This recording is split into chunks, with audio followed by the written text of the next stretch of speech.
Well, hello, everyone. Welcome back to the Vedic Astrology Podcast. My name is Fiona Marks. I'm delighted to be here with you today for episode 11 of the Vedic Astrology Podcast. And I'm inspired by this number 11. I really enjoyed, in fact, have been captivated by learning about the 11th sign, the 11th house, the 11th Lord. It's something that really captured my attention during my apprenticeship and continues as I work with clients. So today, as we are on episode 11, I wanted to take the opportunity to explore with you this profound number 11. And I'm going to do that by beginning to revisit the numerology of 11. Then we're going to look at the sign of Aquarius, the 11th sign of the zodiac.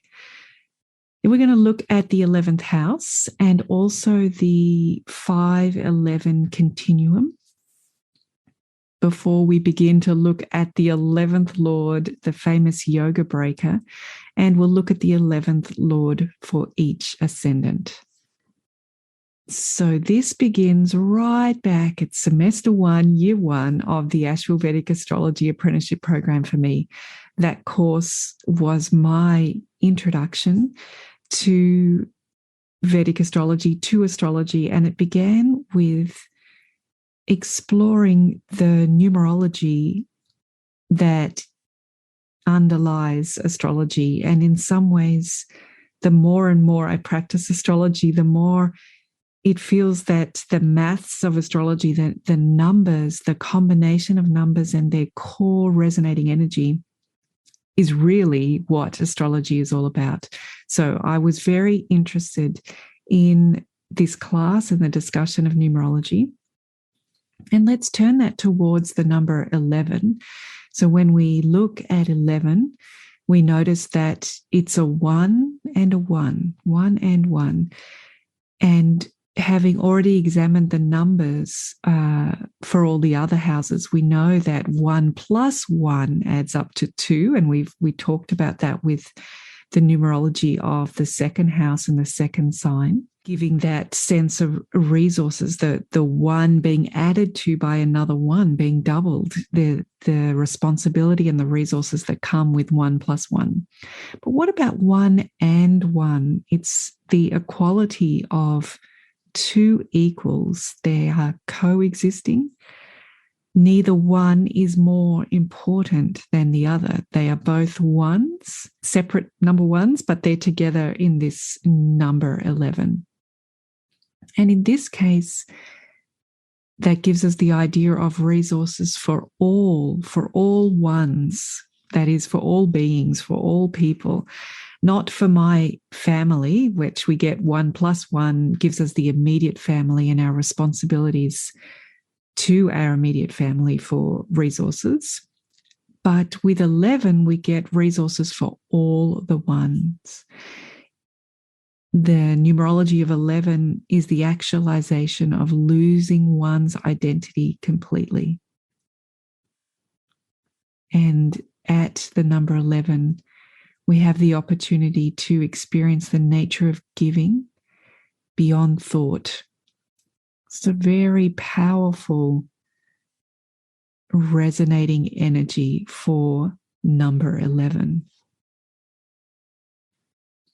And if we take that to the hero's journey, which is it's a monomyth or a megamyth, a kind of mythology that spans different cultures, that is a bit of a human story, the story of the quest, the story of not knowing how great we truly are, going on a mysterious journey that calls out of us strengths, experiences, knowledge that we didn't even know that we had, where we face ordeals, and through that we gain the elixir or the prize that changes us completely and saves civilization, and we bring it back to our village. However, when we come back, we have evolved beyond the human man. We're now the hero.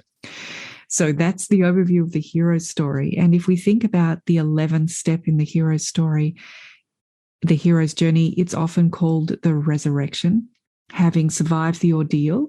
And we can think about that of the eighth house, or the eighth number in astrology, being that Scorpio energy of going through the dark cave, of facing the unknown, of facing a fierce competitor that really represents the inner psychology of the eight, the number 8.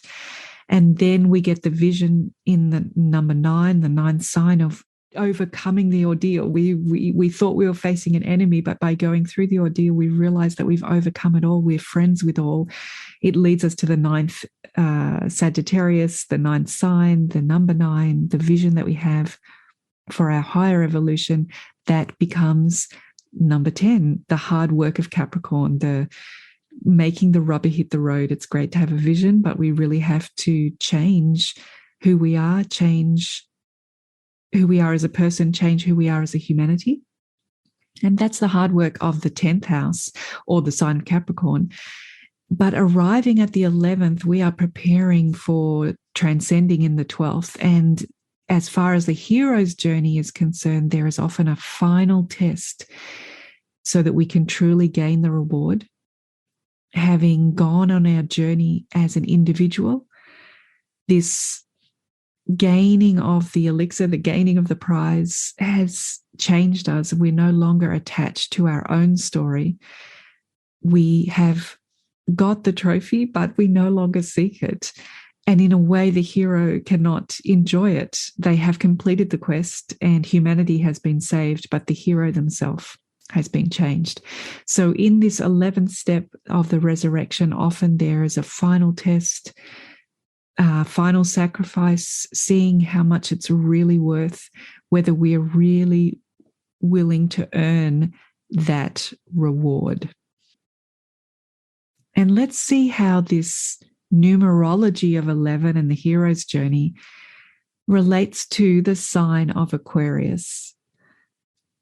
In the Yavana Jataka, Aquarius is described as, in the 11th sign, we see a pot being carried on the shoulder of a man and being poured out. This sign is the shanks of the cosmic person. It indicates tanks, fields of poor grain, haunts of birds, areas suitable for women, liquor sellers, and gambling. So there's so much imagery in these descriptions from the Yavana Jataka. It's one of my favorite go-to grounding texts. And we see that the 11th involves both the pitcher, the jug, which is the gains, and the emptying of the water that's in the pitcher into the field of the 11th sign. We can imagine that all of the zodiac signs are fields where different parts of our karma grow. This Aquarius field, we are pouring the water, or everything that we've gained from the journey of the zodiac. We've carried it this far, and now we're pouring it out into the field, pouring this water into the field for the good of the soil and the plants and for everybody who lives off that field. It speaks to us, this pouring out of the water, it speaks to us about releasing our beliefs, identities, thoughts, ideas, and burdens that we've been carrying on our shoulder. We cannot take those into the final field of the 12th sign. So by emptying the pitcher, we are both releasing all of this psychological burden that we've been carrying on the shoulder, but we're also providing these resources for all people. And that's followed up in the rest of the statement in the Yavana Jataka, that tanks, for example, you think about what tanks are. They are an accumulation of water that was gathered when it was raining, when it was plentiful, and we store it to be used when there's not so much water. And it's something that all the farmers can access. And grains, it talks about poor grains. We think about harvesting and all the hard work that it takes to get the energy out of the grains. They're very long lasting. We can store them in tanks as well. These grains, they will give their energy to humans for much longer than the harvest time. We can store them and access them, but it takes hard work to process these grains to make them edible. And this reminds us that Aquarius is a sign of Saturn, so it's going to be hard work and not a generous, easy kind of access to the energy. We have to work hard. And it's the haunts of birds. We know that Aquarius is an air sign. And then we have women, liquor, and gambling. And this is showing us kind of what happens with the excess of all of these stored resources. If you think of that wheat, if we ferment it, it becomes liquor. If we store our financial resources we have left over, maybe we're tempted to gamble with them and gain even more. So in our description here, we see both those egalitarian ideals of Aquarius, but we also see this innate, I want to say dark side of the number 11, but that it has both the potential to serve all humanity and the potential to be very selfish, very wasteful and indulgent of these resources, fermenting them into liquor and gambling away our gains. So this is a little overview of Aquarius, the sign. And what about the 11th house? Using this number, we've looked at the numerology. We've looked at the 11th sign. What do we know about the 11th house? Maybe, very famously, we know it is an Upachaya house. That means it's an increasing house. It gets better over time. It's the most Upachaya of the Upachaya houses. It's the one that's guaranteed to definitely get better over time. It's also a karma house, that is about personal interests and desires. It's the opportunity for the ego to play in the endless world of entanglements. That's what karma, we're here to enjoy our desires as well. And is this where we can see in the hero's journey that there's going to be a final temptation? Can one gain it all and let it go? It's really that's what the 11th step is, the 10th house of status and being at the top of the sky there, where we're famous, we've done our activity out of the home, so we've achieved everything.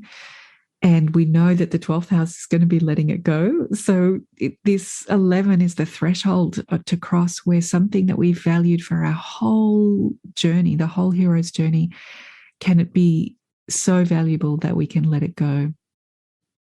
Or will those final desires, those egoic desires of the karma house, prevent us from reaching that enlightenment?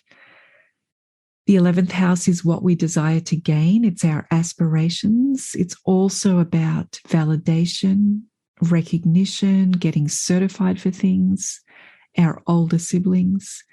It is the support and protection and the validation that we get from networks, from organizations, from groups of peers, from society and socializing. So from all of those ones that we talked about in the 11. And really, it's the 11th house has this two sides of the coin. It's the recognition. We talked about getting certificates, but it's also the blending in to the commune, to the beehive, being one of many, a productive, contributing, alive, important one among all the other important ones. And I'm not going to spend too much time talking about this, but it's good to remember that the 11th is the 6th house from the 6th house. And I think this is where it gets that inauspicious kind of energy from. But you might like to reflect on the other relationships between the 11th. We've got some 5 and 7 relationships there and others. So we think about what is the 11th from all of the other signs, and what does that tell us about the gains we get from those signs and houses. But where we can explore is the 11-5 continuum, which I think is fascinating. This is kind of the commune versus the leader. If we think of the 11 as having that egalitarian, we're all ones, we're all equals, versus the 5 has that natural sense of hierarchy.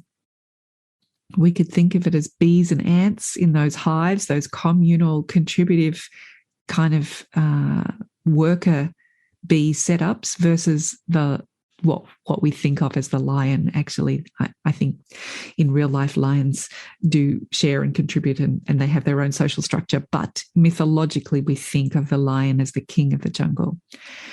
There's a tension between striving and being recognized. For me, the 11-5 continuum has got a theme of belonging. How much can we belong as an individual and our own unique self, and how much can we truly be accepted as one of the many? So that tension of belonging. There's the tension of a personal legacy from the 5th house, from Leo, versus the collective legacy of those tanks that we were hearing about. How can we contribute and make society better? We've got individual creativity from the 5th versus pure acceptance, deep acceptance into the group. There's something here about inspiration, following one's inspiration, maybe being outspoken versus groupthink.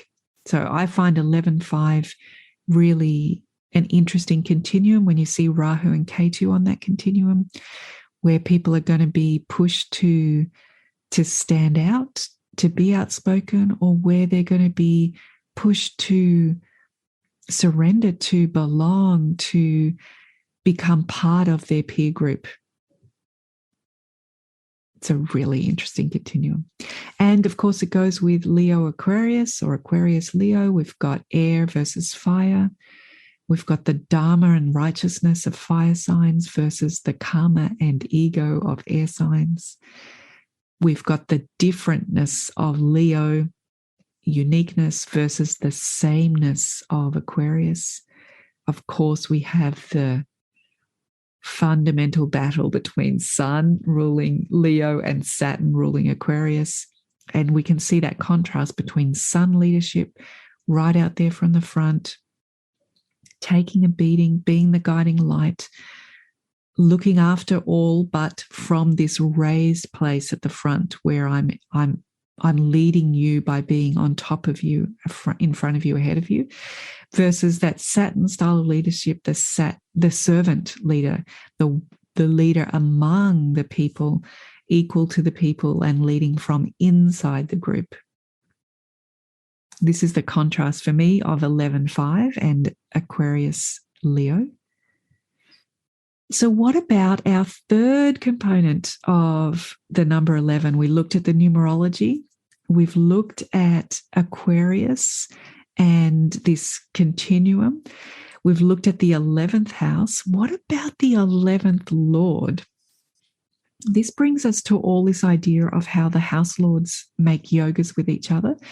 And in Vedic astrology, the yogas, there are 4 categories of house lords.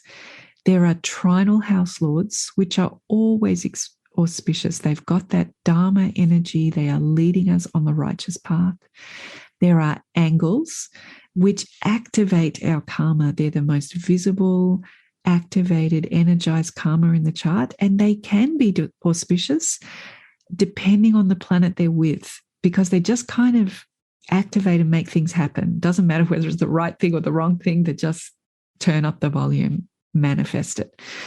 Then there are neutrals, so they very much depend on which other planets they're with, which other house lords they're with. And finally, there are inauspicious house lords, which can be considered yoga breakers. So we've got trines, angles, neutrals, and inauspicious house lords. Now, the trines are the houses 1, 5, and 9. And the angles are 4, 7, and 10. The neutrals are 12, 2, and 8, leaving us with the inauspicious houses as being 3, 6, and 11. Now, in Brihat Parashara Horasastra, chapter 34 gives lots of detail about all of these house lords and how the yogas work. But one of the things that it does set out is how strong each house lord is in each category. And I've just read them in the order that the chapter 34 sets out. So to revisit those orders, for the trines, 1 is strong, 5 is stronger, and 9 is the strongest trine. For the angles, 4 is strong, 7 is stronger, and 10 is the strongest. For the neutrals, keep in mind 12 is strong, 2 is stronger, and 8 is strongest. And for the inauspicious houses, 3 is strong, 6 is stronger, and 11 is the strongest. And this is why 11 becomes so powerful, because it is the strongest inauspicious and it is stronger than 10 and stronger than 9. So it's stronger than the strongest angle and stronger than the strongest trine. So it makes this a significant yoga breaker, and it's what gives it such a bad reputation in Vedic astrology. So how does the 11th Lord break a Raja Yoga or break a yoga? For today's podcast, let's think of Raja Yogas as being the combination of a trinal Lord, 159, with an angular Lord, 4, 7, 10. This is because we have the Dharma of the righteousness, the auspiciousness of the trinal Lords, that grace that is moving humanity towards righteousness, combined with the activation of an angular Lord. So this is where someone feels the grace is happening almost by itself, taking them in the right direction. Beautiful feeling, such a feel-good feeling. Now, as a karma Lord, the 11th Lord is going to be asking, what's in it for me? Its job is egoic. It is here to think about what desires it wants to fulfill and how it wants to enjoy being here on planet Earth. And if we look back to the hero's journey, the 11th is the final test. It's the resurrection. And interestingly, when you look at the hero's journey, which is very popular with mainstream script writing, if you look at all of those coaching sites for how to write the perfect book or the perfect movie, the hero has to earn the resurrection. It can't be a lucky break, because that won't end the movie on this kind of momentous, purposeful high. And so the hero has to face this resurrection, this sacrifice moment. What is it worth? What am I willing to really give to bring this elixir home to the village? And this for me really sounds like the 11th house of true gains. It is asking us to really earn it.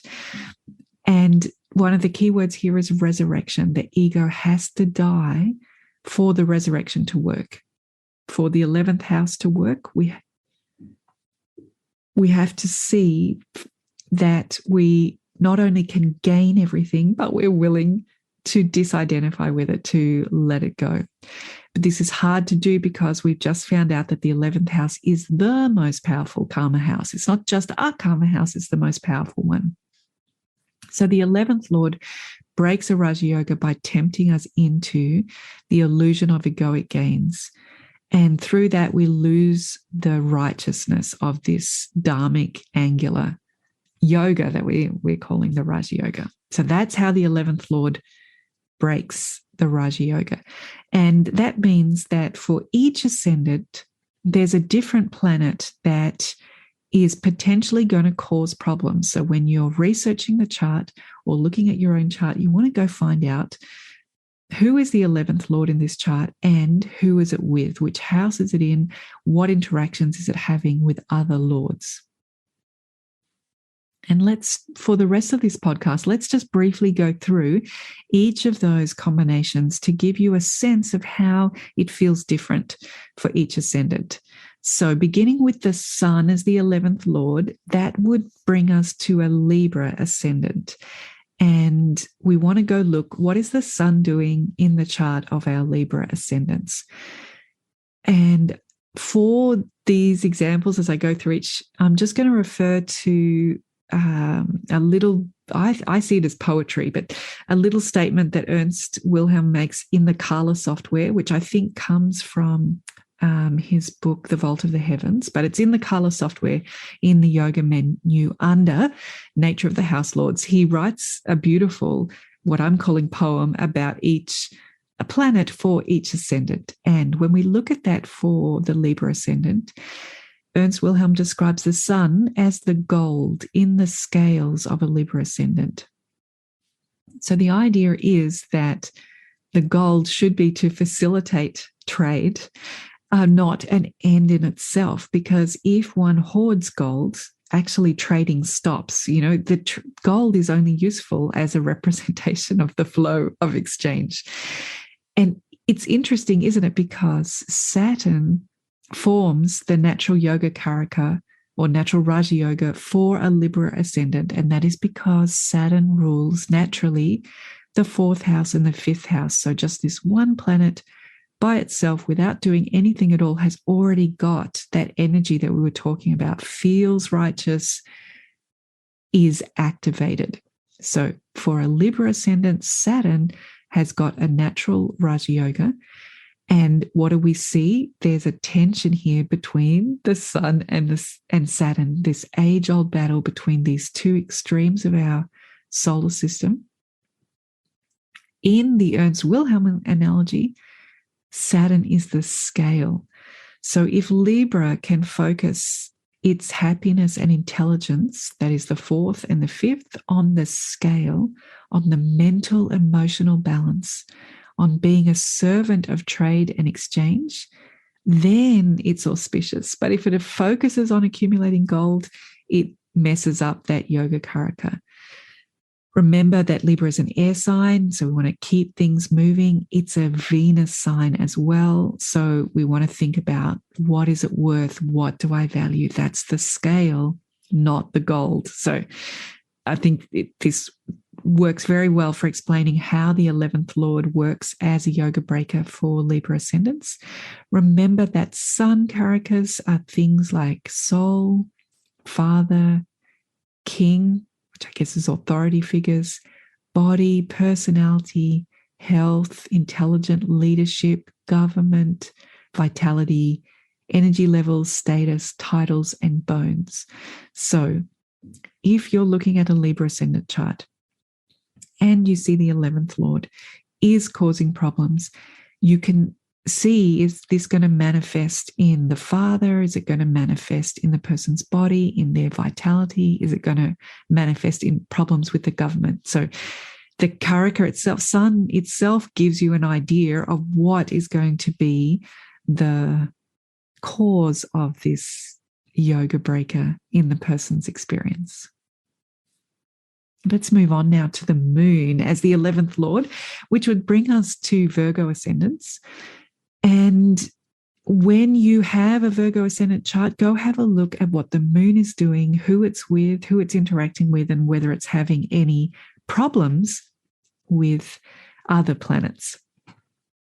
Now, once again, referring to the statements in Kala, we can think of the moon as the water that the Virgo Virgin is crossing on the boat. And this emphasizes moving through rather than lingering on one's own reflection. If Virgo gets too attached to the recognition of others, it becomes needy and it can no longer do its work of service. If we think about Virgo, Mercury ruling the 1st and the 10th, we know that this life path is going to have, work is going to be so important. It's the natural sixth sign of service. But if it gets too caught up in its own reflection and its own recognition in the water, then it won't be moving through this life of service. I want to think about where the moon is going to show up. We've got karakas like, of course, the mind and emotions, the mother, the ego, our capacity for contentment, our imagination, popularity, our dreams, the blood, endocrinology. So these are the areas where, if that 11th Lord is breaking a Raja Yoga, it might be using one of those karakas to do that.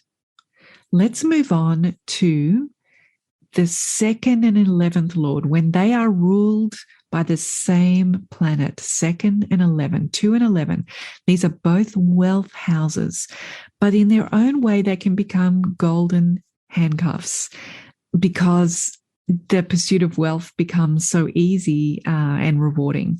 And notice that they're both going to be manifesting planets. So for Leo, the 11th Lord also rules the 2nd because it is Mercury that is the Lord of the 11th.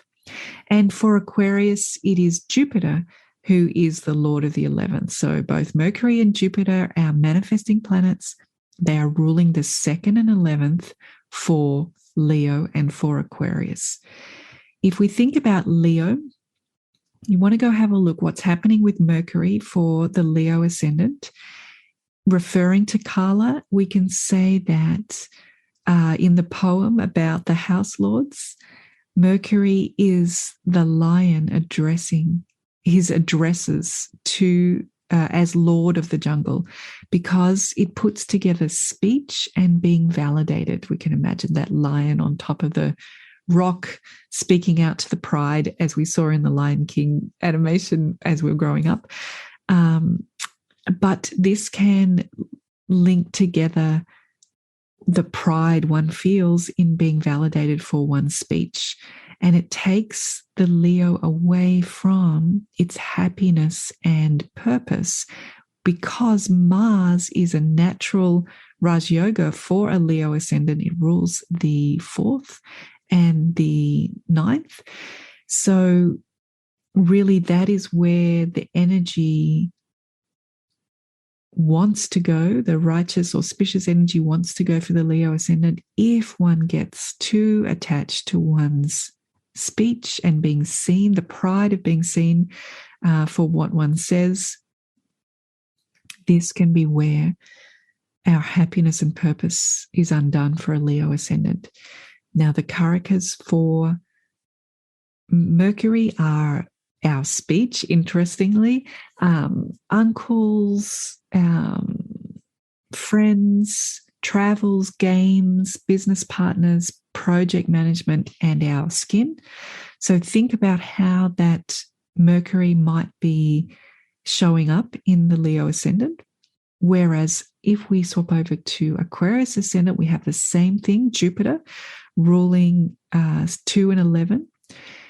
And for the poetry in relation to Aquarius, Ernst Wilhelm says that Jupiter is the pot. It helps us accumulate wealth easily, right? Because Jupiter is a karaka for wealth. It's ruling the 2nd house of wealth and the 11th house of wealth. So it's working beautifully for the Aquarius ascendant. But remember that the purpose of the pot is to pour out the water. And it can take an Aquarius ascendant away from its own natural Raja Yoga, which is Venus ruling the 4th and the 9th, by giving us so much wealth or focus on wealth or easy golden handcuffs of wealth that we don't pursue what Venus is asking the Aquarius ascendant to do, the 4th and the 9th Lord. And Jupiter is karaka for knowledge and fortune, for our children, for wealth, for happiness, for banks, for inheritance, for teachers and charity, for our brain and our fatty tissue in the body. So any of these could be where that is showing up for an Aquarius ascendant. So with your Aquarius ascendants, go look what's happening with Jupiter and who it's interacting with. With Leo, go look at what's happening with Mercury. And I guess both of these ask us to keep in mind that ruling the 2nd and 11th may bring gains and wealth, but to question for both Leo and Aquarius, is that taking us away from our happiness and purpose? And keep in mind that for a Leo ascendant, it's actually the 2nd house that is the Mula Trikona, whereas for Aquarius, it's the 11th house that's the Mula Trikona. So look, the 11th is a really strong lord. It's the strongest. But in some ways, maybe it's slightly more difficult for Aquarius ascendant than for Leo ascendant. The next combination of house lords with the 11th lord is the 4th lord and the 11th lord. This is a tricky combination because it links our happiness, our inner contentment, the 4th. Don't forget an angular house, an activated house, to recognition from our peers, from society, from our networks. And it can give us an attachment to comfort and wanting to stay in that place where people are giving us recognition and comfort rather than come out and do the righteous work that we're here to do. So let's look at how the 4th and 11th play out. They are going to play out for the Cancer ascendant and the Capricorn ascendant. For Cancer, that means that Venus is ruling the 4th and 11th. For Capricorn, it is Mars ruling the 4th and 11th. So in our poetry from Kala Software for Cancer, we can think of Venus as the crab that's sitting on the shore with the other crabs. And they're all independent because they all have their own homes on their backs. This is the mythology of the crab. They carry around their home. They can hang out together, but when things need to be done, when danger comes along or when change is happening, the crabs, they all scramble. They're not herding kind of animals because they carry their homes with them. But if they become too attached to this being with the other crabs, being recognized by the other crabs for their beautiful home, they become stuck. Although their home is beautiful, maybe it gets bigger and heavier and more opulent, but then they won't be able to leave and they can't be adaptable. Remember, Cancer is the moon's ascendant, so Cancer ascendant's great inner innate strength is this movement through the water. However, if one becomes too attached to one's home and recognition, one becomes stuck. It can make Cancer sentimental for their home and for security, and it takes them away from their activated Dharma of Mars, which is a natural Raj Yoga for a Leo ascendant, for a Cancer ascendant, around improving the world through intelligent creativity, fighting the good fight. So there's a little bit of Cancer that really needs that fire of the Mars Raja Yoga to get out there and do this 5-10. What a beautiful activated Dhamma Raja Yoga. But if they get too sentimental, too attached to the home, they become stuck and they lose that courage of Mars. So some of the things to keep in mind as Venus as a Karaka for the 11th Lord for Cancer, we could think of spouses, advisors, food, romance, affairs, nursing, DNA, muscles, diplomacy. All of those things might be what trips up the Raja Yoga that Mars is trying to activate in a Cancer ascendant chart. Meanwhile, over in Capricorn, we have the same combination, 4 and 11. This time it is being heralded by Mars. And in the poetry of Ernst Wilhelm, he calls this the aggressiveness of the crocodile, giving the Capricorn ascendant the ability or the, propensity to fight for their property, for their emotional security, and the frustration that they feel when they're not recognized by others, because their happiness, their inner happiness is linked to this recognition. So very dependent for their happiness on other people validating that, yeah, you're doing a great job. Now, this can take Capricorn away from its activated Dharma Yoga, which is with Venus also ruling 5 and 10, demonstrating dignity and intelligence through good deeds. So this is what the Capricorn, which can be a bit of an austere, dry, kind of rough sign, just because that natural Saturn ownership of the first house. But Venus, the diplomat here, brings the moisture, brings the flow that makes life a little easier. It greases the path, the 5 and the 10, able to use their intelligence in a dignified, diplomatic way to achieve the good deeds that Capricorn is all about. And where are we going to look for this? Mars. We're going to have a look at how Mars might be messing up yogas for Capricorn Ascendant. You want to look at uses of strength and power, siblings, the army, commanders, their sense of right and wrong, that real black-white kind of idealism that maybe is getting them into trouble, bravery, surgery, battles, and the nervous system. So this is what 4 and 11 looks like and how it might get involved in breaking a Raja Yoga. Just like we did previously, we're going to acknowledge that for Capricorn, it is the 11th that is the Mula Trikona, whereas in Cancer, the 4th is the Mula Trikona. So maybe a little more difficult for Capricorn than for Cancer, but the 11th Lord is the strongest, whatever number you're talking about. Then the next combination we're looking at is the 6th and the 11th. And this gives us that work ethic of the 6th, the ability to work hard, to put your attention on doing the detail of the hard work, but in this case, linking it to our own karma desires, our egoic desires, our selfish desires. And this becomes the combination for Gemini and Sagittarius. If it's a Gemini ascendant, you want to have a look at what is going on with Mars, because it is ruling the 6th and the 11th. If you are looking at a Sagittarius ascendant, then we are talking about Venus. For Sagittarius ascendant, rules the 6th and 11th. So go have a look. For Gemini ascendant, go have a look at what Mars is doing. For Sagittarius, go have a look what Venus is doing. For Gemini ascendant, Kala software lets us know that this is the man with the club. So we've got Gemini there, one carrying a lyre, the other carrying a club. So we know we've got the 6th and the 11th. We're expecting perhaps a little bit of violence here. We've got a man with a club. Mars for Gemini ascendant can create selfishness and ruthlessness in pursuing one's aspirations.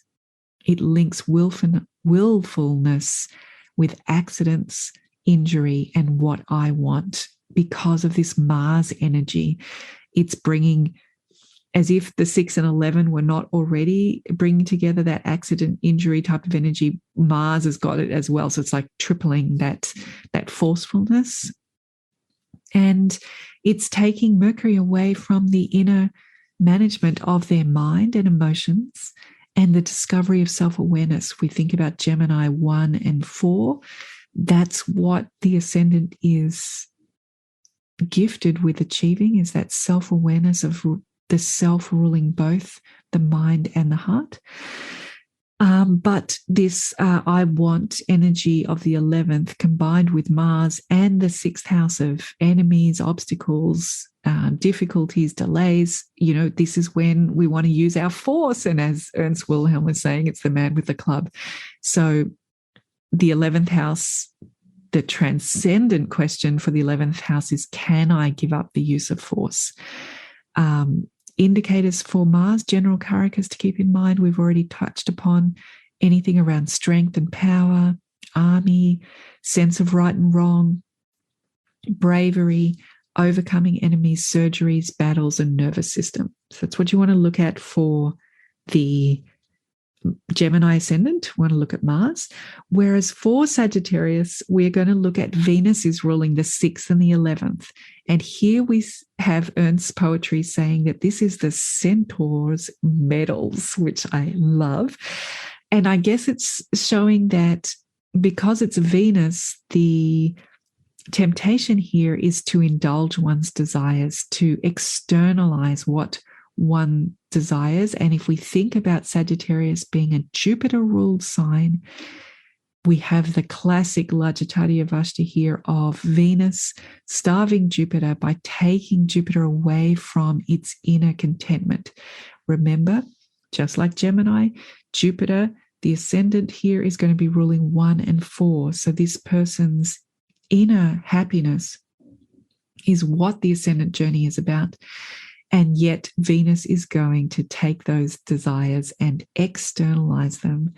Can we give up those medals, that recognition of how wise we are, of how good we are, of how auspicious and righteous? And if we think about Venus as a karaka, you might see this in the spouse, in love, in affairs, pleasure, but also good judgment, DNA, diplomacy, our advisors, poetries, and desires. Now, for both of these, for Gemini and Sagittarius, the 11th is Mula Trikona for both. So tough.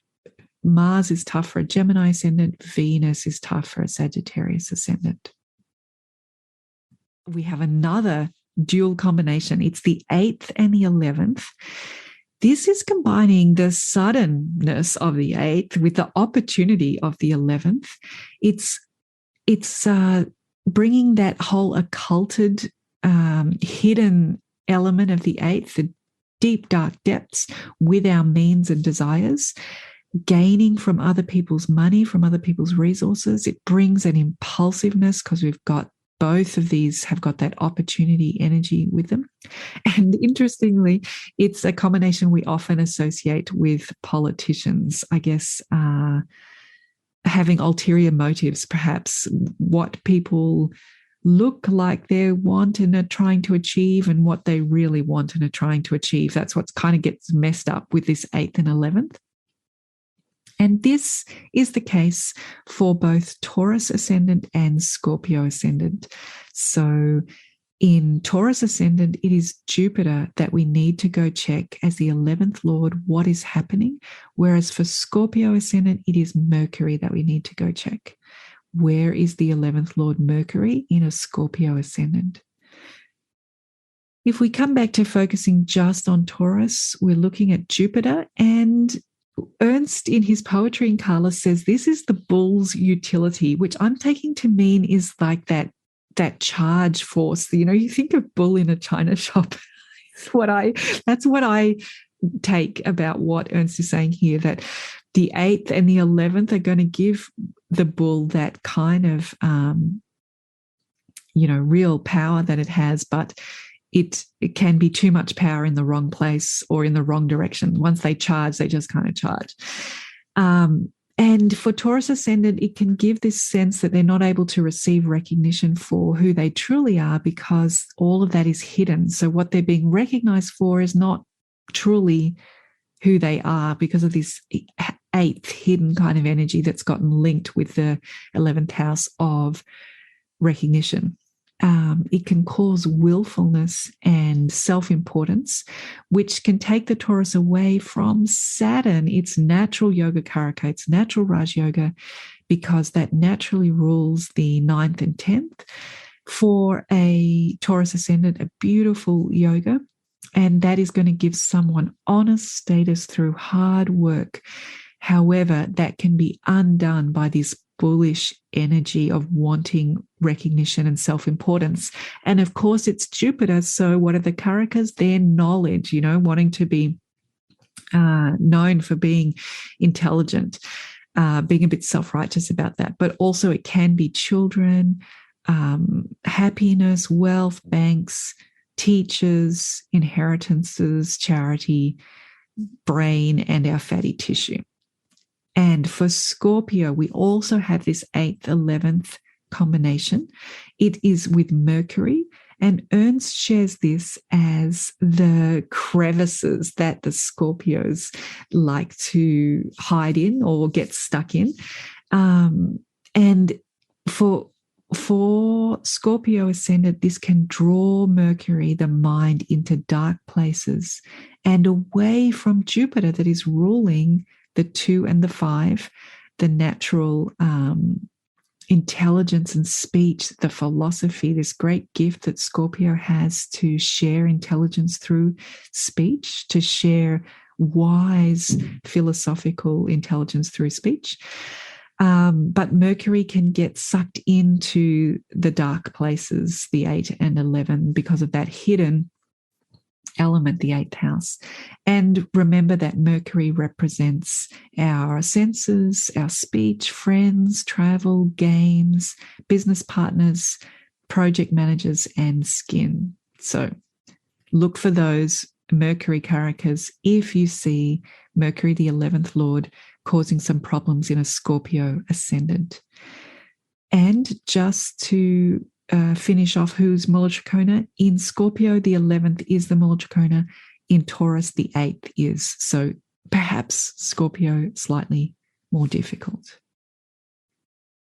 And that brings us to our last planet, which is Saturn. And that makes us here with the Aries ascendant. You want to go have a look, if you're researching an Aries chart, what is going on with Saturn as the 11th Lord? Is it messing up any yogas? Looking at the poetry from Kala software, we can think of Saturn as the ram's loner nature. Here in the Aries ascendant, it's almost like by existing, it is a yoga breaker all of its own, because it's with the 10th house, what Aries wants, the status, the work, the fame, the recognition. It's all being broken by the very planet that provides that work and fame and status and recognition. So it's a real, I don't know. This is it's like a Voldemort Harry Potter moment, where the one thing that you want is the one thing that is preventing you from having that. So it's a very potent combination. They're not going to be able to recognize for their work unless they're the leader, hence the ram thing. It's forcing them. They can't sort of be part of the group because that'll take away from the 10th house. But if they go into that leadership position, then they don't have that sense of belonging. Saturn is also late maturing, and we know that Aries is a Mars ascendant, so it's going to be impulsive and action-orientated. This can be a cause of great suffering that the 10th Lord and the 11th Lord are going to mature so late. I guess the transcendent question that this brings up is, can we give up status and recognition? So for the Aries ascendant, Saturn as a karaka, we can look at servants, subordinates, our ability to endure, being thrifty, grief, hard work, pets, delays, prisons, elder siblings perhaps, longevity, our connective tissue, our immune system, and deaths. And unfortunately, the 11th is the Mula Trikona for Aries, so it's slightly stronger than the 10th, which we already know that the 11th is such a powerful Lord.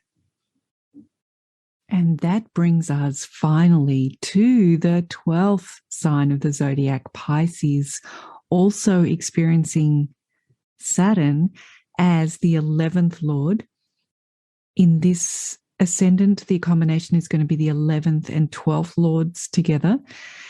And Ernst Wilhelm shares with us in Kala that we can think of Saturn for a Pisces ascendant as the two fish swimming in opposite directions. And that's so apt, isn't it? Because we have the 11th ruling gains and the 12th ruling losses, and here they are ruled by the same planet.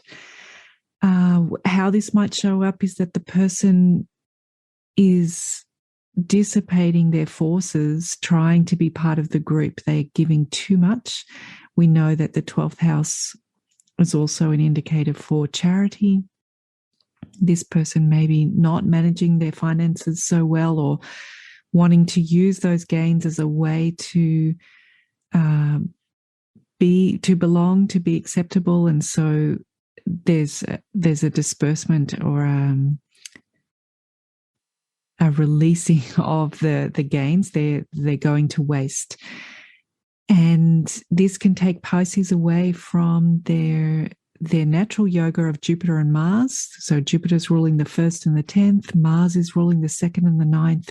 It's bringing together self, purpose, work, and responsibility.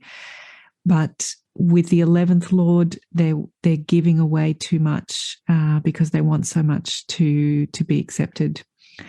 So an interesting one to watch, and really in some ways Pisces Ascendant, it's a great place for us to finish here because it is putting that hero's journey, resurrection, sacrifice stage right in front of our face by putting the 11th and 12th together. Can we give up those gains? Can the ego let go of the gains in order to transcend in the 12th? And in this case, the Mula Trikona is the 12th house for Pisces Ascendant, so maybe just slightly easier than for Aries Ascendant. And all of the karakas, of course, are the same for Saturn: grief, delays, debts, older siblings, hard work, subordinates, pets. Same indicators as for Aries. So is there any way out of the 11th Lord yoga breaker? I'm interested in what you have to say. I'll send you a link for a video that Fernando Raul Castro and I did probably almost a year ago, where we talked about the 11th Lord, and his experience is that people don't even notice the broken Raja Yoga. I see it differently. I find in my experience that clients do really notice. They do have that palpable sense that there's such potential there, but it just won't. It never comes to fruition. So I'm interested in how you see the 11th Lord being experienced as a yoga breaker with your clients. The only thing that I can think about is, does the hero's journey offer some insight? This idea that we have to die, we have to resurrect. Can we counsel the person to truly sacrifice their ego, to truly empty the pot, knowing that they will never taste the rewards of what it is that they so seek, but they will have achieved the hero's journey? And then in that case, will the Raja Yoga work? I'm really interested in what you think. So I look forward to all of your comments. Get in touch and let me know what you advise people on the 11th Lord and the yoga breaker. So to just recap everything that we've been through today, I find 11 so rich. It's got so much potential for self-development. I love the mixture of gains and aspirations with the invitation to truly evolve, to really gain everything and be willing to let it go, to detach from all of that hard work and gain. Now, how is your 11th house? Because remember, the 11th house itself, it's a great house of gains, and it's the house where all planets do well, right? It's the only house where all planets do well. So how is your 11th house? How does the field of Aquarius play out for your karma? And do you have an 11th Lord messing with any of your yogas, or is it stainlessly working away, growing your wealth? I'd love to hear from you. Thanks so much for being here on the Vedic Astrology Podcast, and I look forward to seeing you next time we get together.